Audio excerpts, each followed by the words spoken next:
નમસ્કાર ખેડૂત મિત્રો, હું છું તમારો મિત્ર સંજય ગોહિલ। આજના વિડીયોની અંદર આપણે વાત કરવાના છીએ વાલોળની શાકભાજીના વાવેતરની। જે વેલાવાળા શાકભાજીઓ છે મિત્રો, એ ખાસ કરીને સાબરકાંઠાની અંદર આપણે અત્યારે છીએ તો એનો આ વિડીયો ઉતારી રહ્યા છીએ। તો એના વિશે મારે થોડીક તમને માહિતી આપવી છે। તો યુટ્યુબ ચેનલ ઉપર જે મિત્રો નવા હોય તે યુટ્યુબ ચેનલને સબસ્ક્રાઈબ કરી લેજો। વિડીયો સારો લાગે તો લાઇક કરજો। કમેન્ટ બોક્સમાં તમારે કોઈ બીજા પાકના વિડીયો જોવા હોય, માહિતી જોતી હોય તો એના માટે લખજો તમે, બરાબર છે।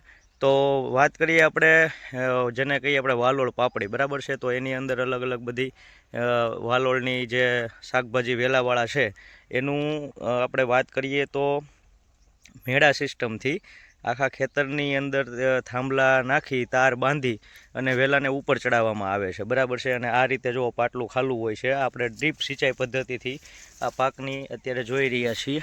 જો અત્યારે ડ્રીપ ચાલુ છે, જો અહીંયા તમને બતાવી દઉં, ડ્રીપ શરૂ છે, બરાબર। જો બરાબર, તો કહેવાનો મતલબ એ છે કે સાબરકાંઠાની અંદર મિત્રો આપણે બટેટાના વિડીયો, બરાબર છે, શાકભાજીને વાત કરીએ તો એ લોકો શાકભાજીની અંદર પણ ટપક સિંચાઈ પદ્ધતિનો ઉપયોગ કરી અને સારું એવું ઉત્પાદન મેળવતા હોય છે। વાલોળની વાત કરીએ તો હાલ અત્યારે 1 એકરની અંદર વાલોળનું વાવેતર કરતા હોય તો એમાં એવરેજ 4 થી 5 લાખ રૂપિયા જેવું આવક જેવું થાય છે એમાં, બરાબર છે। અને એ આ ડ્રીપ ઇરિગેશનની મદદથી જ દરેક પાકોનું વાવેતર કરતા હોય છે। જુઓ તમે, વાલોળનું ઉત્પાદન સારું એવું છે, ઓણની સાલ ભાવ સારા છે, તો એના માટે ભાવ સારા મળ્યા છે। અને આ જુઓ તમને બતાવું, તાર બાંધીને, જુઓ આ તાર છે, અહીંયા આ તાર બાંધેલા છે, બરાબર, આ તાર બાંધેલા છે અને આ વાંસની મદદથી બરાબર મેળવ કરેલો છે જેને આપણે કહીએ।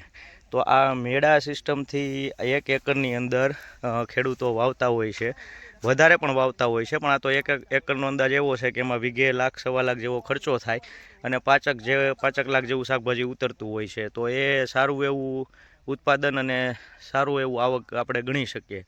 તો ખેતીની અંદર મિત્રો કે ડ્રીપની આપણે વાત કરતા હોય તો ડ્રીપ ટપક સિંચાઈ પદ્ધતિથી ફક્ત ને ફક્ત ખાલી કપાસ કે આપણે બીજા જેવા પાકની વાત કરતા હોય તો દરેક પાકોની અંદર આપણે ઉપયોગ કરી શકીએ છીએ। હાલ સૌરાષ્ટ્રની અંદર આપણે એવું વિચારતા હોઈએ છીએ કે ભાઈ કપાસમાં ખાલી આપણે ઉગાવવા માટે જ આ વસ્તુ કામની છે, પણ એવું નથી મિત્રો। તમે એના ઘણા બધા ફાયદા છે, હું હંમેશા ફાયદો કહેતા રહું છું અને કહેતો હોઉં છું।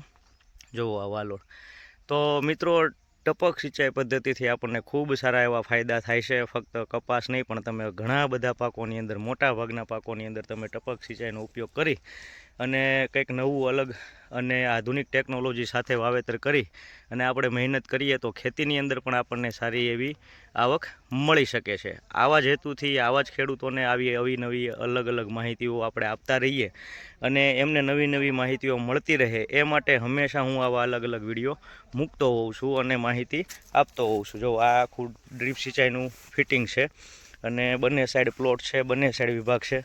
આ ફ્લશવાલ છે મિત્રો, અહીંથી આઉટલેટ જાય છે, ખડ છે એના કારણે તમને નળીઓ જો પાથરેલી છે ફિલ્ડમાં, બરાબર। જો આ આખું ફિલ્ડ છે, બંને સાઈડ વાલોળનું વાવેતર છે।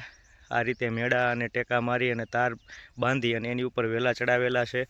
વેલા અત્યારે મિત્રો હું બાજુમાં ઊભો રહું તો પણ મારી હાઇટથી વધારે છે, એટલે 5-6 ફૂટ જેવા મેળા જેને કહીએ આપણે કે એવા બનાવેલા છે અને સરસ મજાનું વાવેતર કરી, આયોજન કરી અને ખેડૂતે આમાં સારું એવું ઉત્પાદન મેળવેલ છે। તો આશા રાખું છું મિત્રો વિડીયોની માહિતી તમને સારી લાગી હશે। હજી સુધી યુટ્યુબ ચેનલ તમે સબસ્ક્રાઈબ ન કરી હોય તો સબસ્ક્રાઈબ કરી લેજો અને આવા જ અવનવા વિડીયો જોવા માટે અમારી યુટ્યુબ ચેનલને લાઇક કરજો, શેર કરજો અને સબસ્ક્રાઈબ કરજો। આભાર, અસ્તુ, જય જવાન, જય કિસાન।